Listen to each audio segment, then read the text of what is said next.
Tadi yang dibacakan oleh Qori'ah, surat apa? Surat Al-Isra. Ini yang saya tidak mengerti. Kenapa setiap Isra Mi'raj itu kok suratnya selalu Al-Isra ayat 1? Padahal di situ tidak ada cerita Mi'raj. Itu cerita Isra, Lailan. Justru cerita Bani Israel ketika dia sedang berjalan dalam kegelapan. Ada nggak kata Mi'raj di situ? Nggak ada. Kata Mi'raj itu adanya di Quran surat Al-Ma'arij. Bahkan lebih eksplisit lagi, Mi'rajnya Nabi Muhammad diabadikan di Quran surat An-Najm. Cuman silakan ikut peringatan Isra Mi'raj di Kota Bandung 100 kali akan mendapatkan ayat yang sama 100 kali. Coba kita buka Quran surat An-Najm dulu. Di Quran surat An-Najm Allah mengatakan begini, walaqad ra'ahu nazlatan ukhra inda sidratil muntaha indaha jannatul ma'wa id yagsa sidrati ma yagsa. Ada kata-kata apa di situ? Ada kata-kata apa? Sidratil muntaha. Sering dengar ibu-ibu sidratil muntaha? Sering dengar bapak-bapak sidratil muntaha?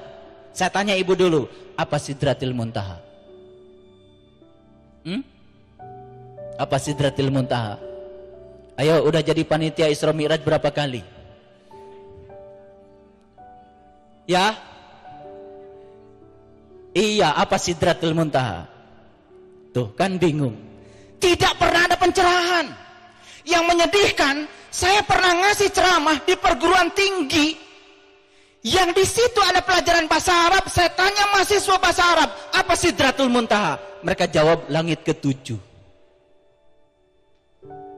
Padahal sidrah itu bahasa Arab yang sudah jadi bahasa Indonesia, sudah jadi bahasa Indonesia, sudah jantan bahasa Sunda. Sadar, itu dari bahasa Arab. Sidrah, sin bukan sod.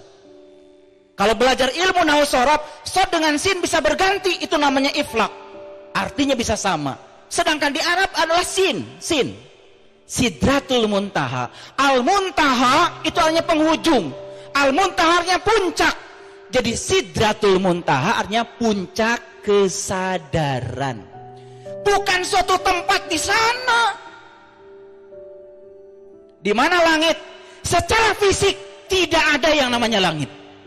Kalau di Quran ada kata-kata langit, pasti cerita tentang lapisan-lapisan kesadaran. Makanya Allah menciptakan 7 lapis langit, artinya menciptakan 7 lapis kesadaran. Jadi kesadaran yang paling puncak namanya sidratul muntaha, puncaknya kesadaran. Sampai sidratul muntaha Rasulullah mengalami evolusi 8 lapis kesadaran. Makanya di dalam kitab Gaiti karya Imam Al-Dardiri, di situ dikatakan, di langit yang pertama Nabi Muhammad bertemu dengan Nabi Adam. Di langit yang kedua bertemu dengan Nabi Yahya. Di langit yang ketiga bertemu dengan Nabi Yusuf. Di langit yang keempat bertemu dengan Nabi Idris. Di langit yang kelima bertemu dengan Nabi Harun. Di langit yang keenam bertemu Nabi Musa. Di langit yang ketujuh bertemu dengan Nabi Ibrahim. Di langit yang kedelapan itu yang disebut dengan sidratul muntaha. Tapi langit bukan ruang fisik. Kalau Allah ditemui di atas sana, berarti Allah itu menempati ruang. Itu keliru pemahaman. Dia adalah zat yang laisa kamitslihi syai'un, tidak terkungkung oleh konsep ruang dan waktu. Ada beberapa teman pulang dari Jerman, dia dokter fisika.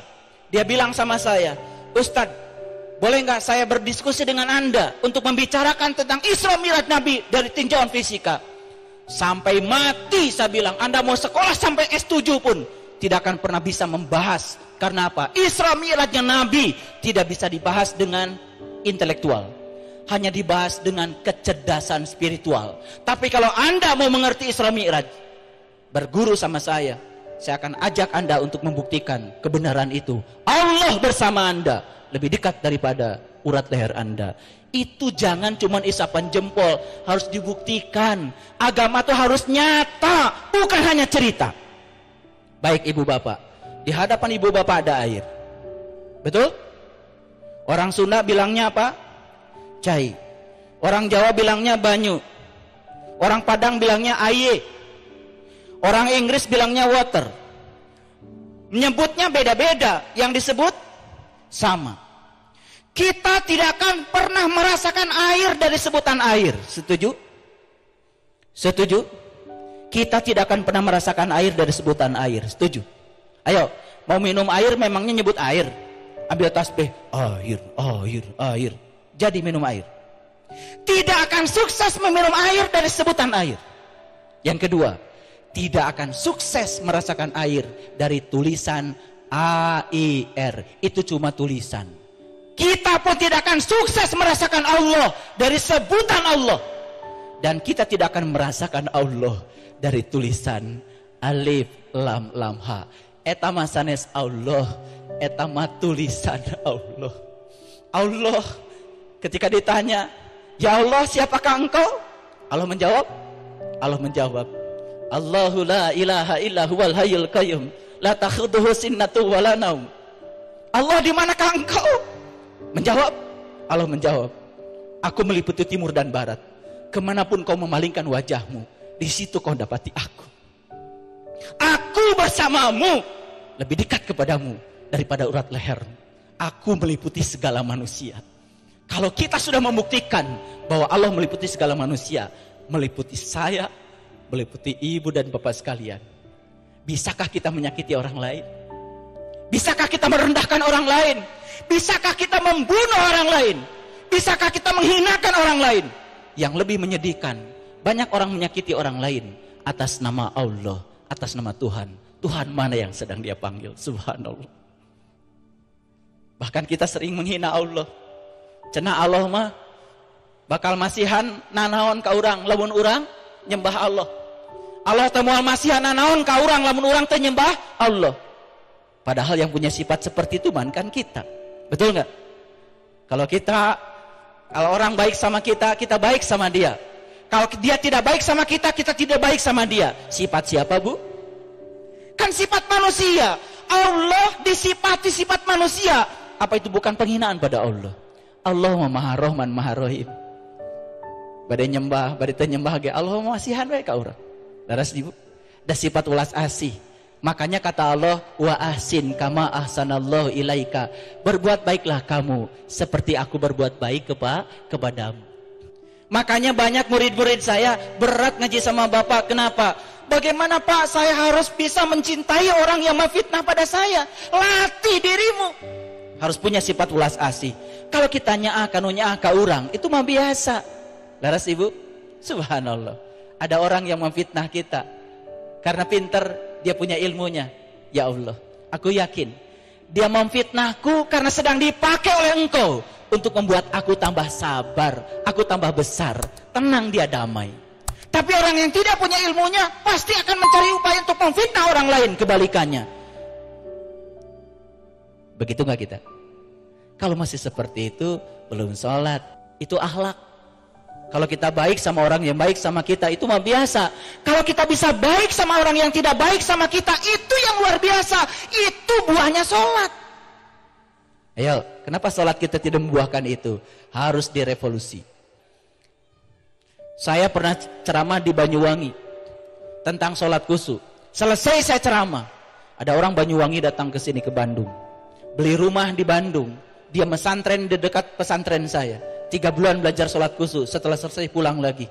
Sekarang beliau mengatakan, saya baru merasakan betapa rindunya sholat. Ya, bagaimana bisa rindu kepada Allah? Kenal aja enggak. Bagaimana bisa ingat sama Allah? Tahu juga tidak.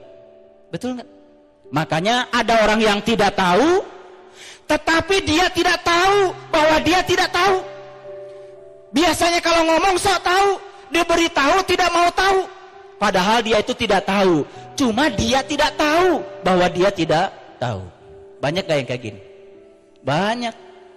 Kalau sudah dipanggil Bapak Kiai, kalau dikatakan dia pimpinan pondok pesantren, biasa jadi itu menjadi atribut yang sulit dia belajar. Karena apa? Dia itu tidak tahu. Cuma dia tidak tahu bahwa dia tidak tahu, dibungkus ketidaktahuannya dengan atribut yang melekat pada dirinya. Makanya saya tidak mau dipanggil Kiai, apalagi dipanggil Haji. Karena haji itu kan kalau saya sedang di sana. Haji itu bahasa Arab artinya pengunjung. Kalau sedang di sana saya haji karena pengunjung. Pulang dari sana bukan pengunjung lagi, saya pribumi kok. Betul nggak? Makanya aneh kan di Indonesia. Haji jadi gelar. Padahal haji itu artinya bahasa Arab artinya tamu. Tamu tuh kalau lagi di sana. Kalau pulang dari sana bukan tamu lagi, kita pribumi. Harusnya haji bukan gelar. Tapi haji itu ditampakkan dalam bentuk akhlak. Itu haji. Oke, kembali lagi tadi. Sidratul Muntaha artinya apa? Puncak kesadaran. Di langit yang pertama Nabi Muhammad bertemu dengan Nabi Adam. Saya dulu membayangkan itu pertemuan adalah fisik antara Nabi Muhammad dengan Nabi Adam. Ternyata di dalam kitab Gaiti bukan pertemuan fisik, tapi apa? Itu lapisan kesadaran. Jadi kesadaran Adam, kesadaran Yahya, kesadaran Yusuf, kesadaran Idris, kesadaran Harun, kesadaran Musa, kesadaran Ibrahim, Sidratul Muntaha. Jadi saya mau bicara kesadaran dulu. Jadi Adam itu apa? Adam itu ternyata bahasa Arab artinya ketiadaan. Apa yang tidak ada? Yang tidak ada itu materi. Makanya di dalam Quran dikatakan kullu syai'in halikun illa wajahu. Segala sesuatu akan hilang musnah kecuali wajahnya. Awas, ketika nyawa di kerongkongan nanti, kata Allah, manusia cuma dua. Ada yang melihat, ada yang tidak melihat. Itu diceritakan di Quran surat Al-Waqiah. Falaula idza balagatil hulkum wa antum hina idin tangdurun wa nahnu aqrabu ila minkum walakin la tubsir. Ketika nyawamu sampai di kerongkongan, saat itu kamu harusnya melihat. Aku lebih dekat kepadamu. Tetapi kebanyakan manusia mati dalam keadaan tidak melihat. Itu Quran. Harusnya begitu baca Al-Waqiah itu tergetar kita. Tanya pada diri kita, ya Allah, nanti saya mati termasuk yang melihat atau yang tidak melihat? Kalau saya termasuk yang melihat, dengan mata mana saya melihat? Dan apa yang harus saya lihat? Kalau saya tidak melihat, amalan apa yang menyebabkan saya tidak melihat? Ya Allah, tolonglah saya sekarang. Berilah syafaat sekarang, ya Allah. Syafaat itu bukan nanti, Bu, Pak. Syafaat itu sekarang. Makanya rajin-rajin baca sholawat biar dapat syafaat. Apa syafaatnya? Bisa bertemu dengan orang yang mewarisi ilmunya Nabi sekarang, bukan nanti. Makanya kita baca sholawat. Salatullah salamullah ala toha rasulillah. Salatullah